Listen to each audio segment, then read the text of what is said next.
식후 단 한 잔으로 뱃살이 사라집니다. 혈당, 내장지방, 암까지 막는 기적의 음식. 배가 불룩 나온 건 단순히 나이 탓이 아닙니다. 나이 들수록 제일 먼저 불편해지는 곳이 어딜까요? 의외로 많은 분들이 이렇게 말씀하십니다. 바로 배라고요.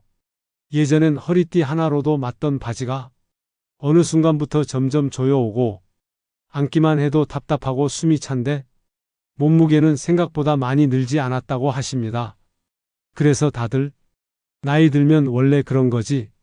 그냥 배에 힘이 없어진 거야. 이렇게 쉽게 넘기시지요. 하지만 말입니다. 그 불룩 나온 배 단순히 나이 때문만은 아닙니다. 그 속에는 내장 지방이라는 우리 몸 깊숙한 곳에서 생기는 위험한 경고 신호가 숨어 있습니다. 이 내장 지방은 겉으로는 잘 보이지 않지만 몸 안에서 염증과 혈당 상승, 고혈압, 심지어 암까지 조용히 만들어내는 아주 무서운 녀석입니다. 그리고 이 내장 지방을 줄이기 위해 무조건 굶고 식사를 건너뛰고 간헐적 단식을 하신다는 분들도 계시는데요. 오히려 식후에 제대로 챙겨 드시고 딱 한 잔만 더하면 뱃살도 줄이고 혈당도 잡을 수 있는 방법이 있습니다. 오늘 영상에서는 식후 한 잔으로 건강을 지키는 비결부터 뱃살을 부르는 나쁜 습관들, 그리고 놀라운 효능과 활용법까지 하나하나 천천히 알려드릴 겁니다. 혹시 예전보다 배가 자꾸 불러오고 먹는 양은 그대로인데도 체중이 늘고 식사만 하면 피곤하고 졸립다면 오늘 영상 꼭 끝까지 함께 해주세요. 우리 몸이 조용히 보내는 신호, 이젠 놓치지 말아야 합니다. 살이 찐다고 하면 대부분은 겉으로 보이는 뱃살을 먼저 떠올립니다. 허리띠가 조이거나 옷맵시가 달라지는 걸로 살이 좀 올랐구나 하고 생각하시지요. 하지만 진짜 위험한 건 손으로 잡히는 겉살이 아니라 보이지 않는 속살, 바로 내장 지방입니다. 이 내장 지방은 우리 몸속 장기들 사이사이에 숨어서 겉으로 보기엔 별로 살이 찌지 않은 것처럼 보여도 몸 안에서는 이미 염증과 병을 만들어내고 있을 수 있습니다. 예전엔 지방을 그냥 에너지 저장 창고 정도로만 봤지만 요즘 의학에서는 내장 지방을 하나의 장기처럼 작동하는 독성기관이라고 말할 정도입니다. 왜냐고요? 내장 지방은 단순히 쌓여 있는 게 아니라 각종 염증 물질과 호르몬을 끊임없이 뿜어냅니다. 그 결과가 어떤지 아십니까? 고혈압, 당뇨병, 지방간, 고지혈증, 이 모든 생활 습관병의 중심엔 내장 지방이 자리 잡고 있습니다. 그리고 여기서 그치지 않습니다. 대장암, 유방암, 췌장암, 간암까지 수많은 암들의 위험도 내장 지방이 많을수록 높아진다고 합니다. 그래서 올챙이배, 그냥 보기 싫은 배가 아닙니다. 몸속에서 병이 자라고 있다는 신호일 수 있습니다.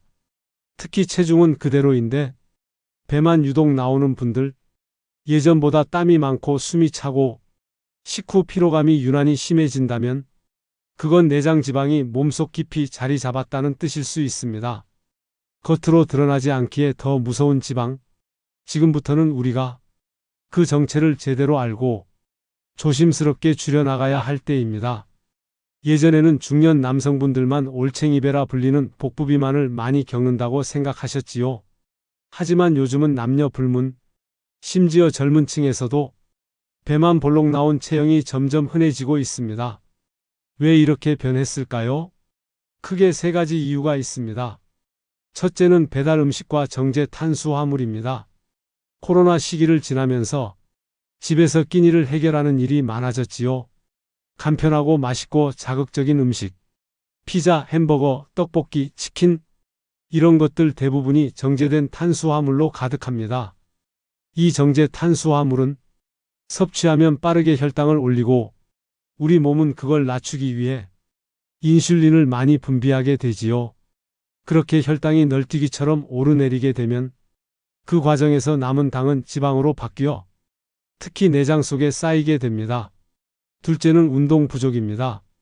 식사는 잘 챙기면서 몸은 제대로 움직이지 않으니 당연히 남는 에너지가 쌓이는 겁니다. 특히 식사 후 바로 앉거나 눕는 습관, 이게 내장 지방을 늘리는 가장 나쁜 습관 중 하나입니다. 셋째는 스트레스와 수면 부족입니다. 스트레스를 받으면 몸은 긴장 상태를 유지하려고 코르티솔이라는 호르몬을 분비합니다. 이 호르몬이 바로 지방, 특히 내장 지방을 더 쌓이게 만드는 역할을 합니다. 게다가 잠이 부족하면 식욕 조절 호르몬에도 영향을 줘서 더 자주 더 많이 먹게 되지요. 이렇게 잘못된 식습관, 운동 부족, 그리고 스트레스와 수면의 문제까지 하나하나 따로 보면 별게 아닐 수도 있지만 이 모든 게 반복되면 어느새 우리 배 안쪽엔 내장 지방이라는 시한폭탄이 자리를 잡고 있는 겁니다. 그렇다면 지금부터 이 내장 지방을 줄이기 위해 가장 먼저 바꿔야 할 일상 속 습관은 무엇일까요? 식사를 마치고 나면 우리는 흔히 이렇게 말합니다. 배부르다, 이제 좀 쉬자. 그리고는 소파에 앉거나 그 자리에 그대로 눕기도 하지요. 그런데 그 행동 하나가 우리 몸속의 지방을 쌓는 출발점이 될 수 있다는 사실 생각해 보신 적 있으십니까? 특히 식후 30분? 이 시간은 혈당이 가장 많이 오르는 때입니다. 음식을 먹으면 우리 몸은 포도당을 에너지로 바꾸기 위해 인슐린을 분비합니다. 하지만 이때 움직이지 않고 가만히 있으면 그 포도당은 사용되지 못하고 지방으로 바뀌어 내장 깊숙한 곳에 쌓이게 되는 겁니다. 문제는 이게 한 번으로 끝나는 게 아니라는 겁니다. 매일 반복되면 몸속엔 눈에 보이지 않는 지방이 쌓이고 어느 순간부터는 배가 불룩해지고 피로감이 늘어나며 혈압과 혈당까지 서서히 오르게 됩니다. 하지만 이 과정을 충분히 막을 수 있는 방법이 있습니다. 바로 식사 후 가볍게 몸을 움직이는 겁니다. 별거 아닙니다. 식탁 정리, 설거지, 집안 정돈, 이런 움직임만으로도 혈당 상승을 줄이고 쌓이려던 지방이 에너지로 쓰일 수 있게 도와줍니다. 식후 단 10분, 아무리 짧아도 몸을 움직이는 것, 그것만으로도 뱃살은 달라집니다. 그리고 여기에 한 가지 음식을 더해 주시면 지방 연소와 혈당 조절에 훨씬 더 큰 도움을 받을 수 있습니다. 바로 계피입니다. 계피, 흔히 향신료로만 생각하기 쉽습니다. 하지만 이 작고 얇은 나무 껍질이 우리가 매일 고민하는 뱃살, 특히 내장 지방에 큰 영향을 준다는 사실, 많은 분들이 모르고 지나칩니다. 계피에는 특별한 성분들이 들어 있습니다. 가장 대표적인 것이 시나믹 알데하이드라는 성분입니다. 이 성분은 인슐린 저항성을 개선하고 혈당이 갑자기 오르내리는 걸 완화해 줍니다. 다시 말해, 음식을 먹고 혈당이 급격히 올라갈 때 계피가 그 상승을 잡아주는 역할을 한다는 뜻이지요. 게다가 계피는 식욕을 억제하고 대사를 촉진시키는 효과도 있습니다. 입안에 머무는 향만으로도 포만감이 느껴지고 몸은 활력을 얻습니다.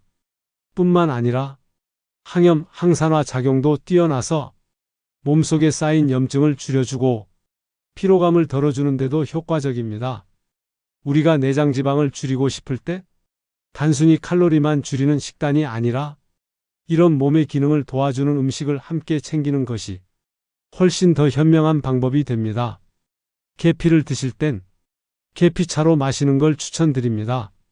물을 끓여 계피 조각을 넣고 은은하게 우려내어 마시는 것만으로도 충분합니다.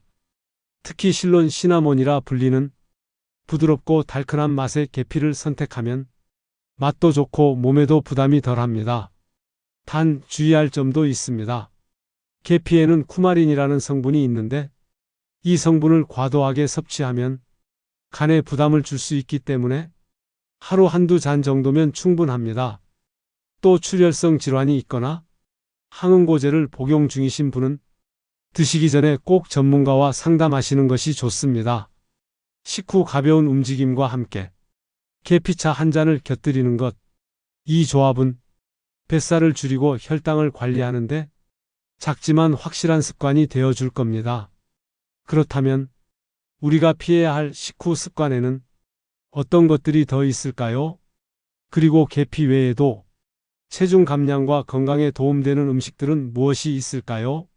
우리는 식사를 마친 뒤 무심코 하는 행동들이 있습니다. 그냥 습관처럼 또는 잠깐의 즐거움을 위해. 하지만 그 행동이 반복되면 몸속 건강은 조용히 무너지기 시작합니다. 첫 번째, 과일 주스 한 잔. 식사 후에 상큼하게 마시는 과일 주스. 건강할 것 같지만 사실은 혈당을 가장 빠르게 올리는 주범입니다. 과일을 통째로 먹을 때는 섬유질이 함께 들어가 혈당 상승을 어느 정도 막아주지만 주스로 갈아 마시면 섬유질은 사라지고 당분만 고농도로 남습니다. 특히 착즙 주스, 시중에서 파는 100% 과일 주스라 해도 당 성분은 생각보다 훨씬 많습니다. 이건 몸속 인슐린을 과도하게 자극해서 지방 축적을 부추기는 길로 이어집니다. 두 번째, 달콤한 디저트. 식사 후 케이크 한 조각, 쿠키, 아이스크림, 이런 것들 역시 이미 올라가 있는 혈당을 한 번 더 급상승시키는 원인이 됩니다.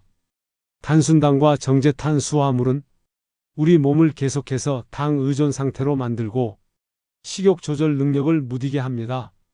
먹을수록 더 먹고 싶어지는 것, 그건 의지가 약한 게 아니라 몸이 그렇게 반응하는 구조이기 때문입니다. 세 번째, 튀김류 간식. 식사 후 고소한 맛이 당길 때 튀김이나 기름진 음식으로 마무리하는 분도 계실 겁니다.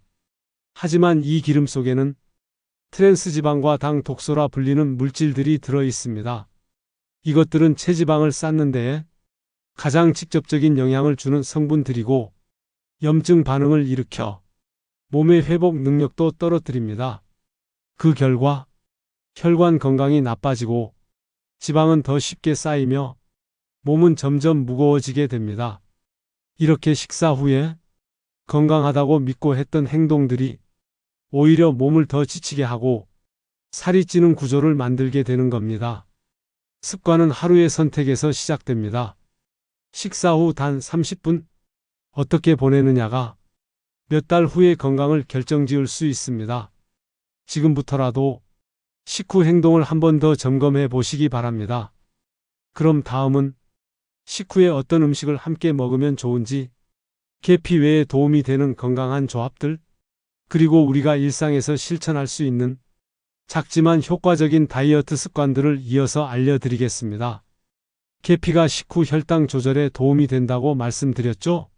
하지만 계피 하나만으로 모든 게 해결되진 않습니다. 우리가 식후에 어떤 음식과 함께 먹느냐에 따라 그 효과는 훨씬 커질 수도 있습니다. 먼저 생강. 생강은 몸을 따뜻하게 해주고 혈액순환을 도와주는 성질이 있습니다. 계피차에 생강을 함께 넣어 드시면 향도 좋아지고 체온을 높여주면서 대사 활동에도 큰 도움이 됩니다. 특히 식사 후 몸이 무겁고 소화가 더딘 분들에게는 생강과 계피의 조합이 속을 편안하게 해주고 지방 연소를 돕는 데에도 효과적입니다. 두 번째, 레몬. 레몬에는 비타민 C뿐만 아니라 혈당 상승을 완화시키는 구연산이 들어 있습니다. 이 구연산이 식후 인슐린 반응을 완만하게 만들어 혈당의 급격한 변화를 막아줍니다. 계피차에 레몬을 몇 방울만 더해도 맛은 상큼해지고 몸에는 이로운 시너지 효과가 생깁니다. 세 번째는 사과. 특히 껍질째 얇게 썰어서 따뜻한 물에 계피와 함께 넣어 끓이면 사과 속의 식이섬유와 항산화 성분이 계피의 효과를 더 높여줍니다. 이 조합은 단맛을 억제하고 다음 식사 때 폭식을 막아주는 데에도 도움이 될 수 있습니다. 이제 음식을 넘어서 생활 습관을 조금만 바꿔보는 건 어떨까요? 예를 들어 하루 한두 정거장 먼저 내려서 걷기. 이 작은 습관 하나만으로도 기초 대사가 높아지고 혈액순환이 활발해지며 체중 감량에도 도움을 줍니다. 또 하나 중요한 건 수면입니다. 밤 10시에서 새벽 2시. 이 시간에 성장 호르몬이 가장 활발히 분비됩니다. 하지만 이 시간에 잠을 자지 않으면 몸은 회복 기회를 놓치고 스트레스 호르몬이 증가해 지방을 더 쉽게 축적하게 됩니다. 밤잠을 푹 자는 것만으로도 다이어트 효과를 높일 수 있다는 뜻이지요. 그리고 마지막으로 앉아있는 시간을 줄이기. 현대인들이 앉아 있는 시간이 너무 길어졌습니다. 의자에 오래 앉아 있을수록 혈액순환이 느려지고 근육은 약해지고 지방은 더 쉽게 쌓이게 됩니다. 그래서 가능하다면 서서 일하거나 중간중간 자리에서 일어나 스트레칭을 해주는 것, 이런 아주 작은 실천이 우리 몸에 큰 변화를 만들어 줍니다. 건강한 다이어트는 극단적인 변화가 아니라 하루하루의 습관 속에 있습니다. 지금까지 말씀드린 계피, 정말 몸에 좋은 음식이지만 모든 좋은 것엔 반드시 적절한 방법이 필요합니다. 먼저 계피의 종류부터 짚고 넘어가야 합니다. 우리가 일반적으로 알고 있는 계피는 전통적으로 카시아 계피라고 불리는 종류입니다. 향이 강하고 약간 매운 맛이 나죠? 하지만 이 카시아 계피에는 쿠마린이라는 성분이 많이 들어 있습니다. 쿠마린은 일정량 이상 섭취하면 간에 부담을 줄 수 있고 혈액 응고에 영향을 줄 수 있기 때문에 고혈압, 약, 항응고제, 간 질환이 있는 분들은 조금 더 주의가 필요합니다. 그래서 최근에는 이보다 더 순하고 부작용이 적은 실론 시나몬이 더 좋은 대안으로 추천되고 있습니다. 실론 계피는 향이 부드럽고 단맛이 은은하게 도는 것이 특징입니다. 몸에 무리가 덜하면서도 계피의 이로운 성분은 충분히 가지고 있지요. 자, 그럼 얼마나 먹어야 할까요? 계피는 하루에 한두 잔이면 충분합니다. 그 이상은 오히려 간에 부담을 줄 수 있으니 좋다고 해서 너무 많이 드시는 건 피해야 합니다. 차로 마실 때는 물 500ml 기준으로 계피 조각 한두 개 정도 넣어 끓여 드시면 좋습니다. 또 공복보다는 식후에 드시는 것이 좋습니다. 특히 식사 후 30분 이내에 따뜻하게 마시면 소화도 도와주고 혈당 조절에도 효과적입니다. 그리고 계피와 함께 레몬, 생강, 사과 같은 천연 식재료를 곁들이면 맛도 좋아지고 효과도 훨씬 더 좋아집니다. 단 한 가지 더, 계피 파우더 형태로 된 제품을 드실 땐 성분 표시를 꼭 확인하셔야 합니다. 시판 계피가루 중엔 향을 내기 위해 설탕이나 인공향료가 섞인 제품도 있기 때문에 100% 순수 계피인지 확인하는 것이 중요합니다. 정리하자면 이렇습니다. 좋은 계피는 실론 시나몬, 섭취는 하루 한두 잔, 식후 따뜻하게 자연 식재료와 함께 마시면 더욱 좋다. 이 네 가지만 기억하셔도 계피는 여러분의 혈당과 뱃살 관리에 정말 든든한 조력자가 되어줄 겁니다. 그리고 마지막으로 단순히 계피 하나에만 기대기보다 오늘 알려드린 습관들, 음식 조합들, 그리고 조금의 움직임이 함께 따라가야 비로소 건강한 몸을 만들 수 있다는 걸 꼭 기억해 주시기 바랍니다. 올바른 방법으로 몸에 맞게 적당히 꾸준히, 그것이 바로 다이어트와 건강의 가장 중요한 열쇠입니다. 오늘 이야기 어떠셨습니까? 식후 단 한 잔의 계피차가 그저 향긋한 음료가 아니라 우리 몸의 혈당을 조절하고 지방을 덜 쌓이게 하고 나아가 당뇨와 암까지 막는데 도움이 될 수 있다는 사실, 충분히 놀랍지 않으셨나요? 그런데 우리가 꼭 기억해야 할 건 이 한 잔만으로 모든 게 바뀌진 않는다는 점입니다. 계피차는 도구일 뿐입니다. 진짜 중요한 건 내가 오늘부터 어떤 습관을 선택하느냐입니다. 식후에 가만히 있지 않고 몇 분이라도 걸어주고 디저트 대신 계피차 한 잔을 마시고 야식을 줄이고 잠을 조금 더 일찍 자고 하루 10분이라도 몸을 움직이기 시작하면 우리 몸은 그 작은 신호를 확실하게 기억하고 조금씩 천천히, 그러나 분명하게 건강한 방향으로 바뀌기 시작합니다. 당장 체중계 숫자가 줄지 않더라도 속이 편안해지고 손발이 따뜻해지고 밤에 더 잘 자게 되고 아침이 조금 더 개운해지는 변화를 몸이 먼저 알아차릴 겁니다. 뱃살이 빠지는 것도 중요하지만 그보다 더 중요한 건 내 몸이 편안해지는 방향으로 가고 있는가입니다. 다이어트는 단기전이 아니라 장기전입니다. 요란한 방법보다 조용한 실천이 결국 더 멀리 갑니다. 오늘 영상 끝까지 함께 해주신 여러분이라면 그 시작은 이미 하신 겁니다. 이제는 내 몸에 맞는 계피차 한 잔, 내 생활에 맞는 작은 움직임, 그걸 매일 반복하는 것만 남았습니다. 우리 같이 해보시죠. 그 결과는 생각보다 빨리 그리고 분명하게 찾아올 겁니다. 지금까지 함께 해주셔서 진심으로 감사드립니다. 건강한 한 끼, 따뜻한 하루 되시길 바랍니다.